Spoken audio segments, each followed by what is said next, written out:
Good day mga sir, ma'am, sir. Tingnan po natin itong tire foam cleaner. Ito po ay very effective po sa ating mga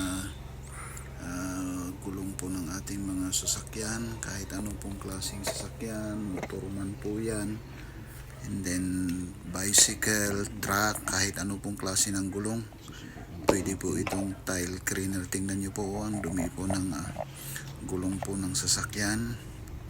And then tingnan nyo po and then apply this tire foam cleaner. Tingnan po natin ganun po ang ating gagawin. Just spray it po, spray lang po natin lahat pwede din po dun sa mugs nya. Pagkatapos po hayaan natin po ng ilang minuto bago po natin punasan ito. Tingnan nyo po, yan.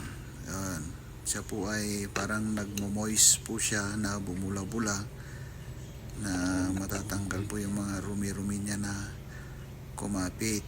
Tingnan nyo po, nagbabubbles na po siya. Kaya kung interested po kayo, just follow my Facebook, my TikTok account, and then tap the link po sa yellow basket po itong tire foam cleaner. Yan po, yan. Parang nawawala po yung mga bula niya after po nabula, and then pupunasan po natin. Ayan po, pinupunasan ko na po. Yan, sige, punas ng punas hanggang matanggal yung mga bula-bula po ng ating products. Yan po, yan, punas.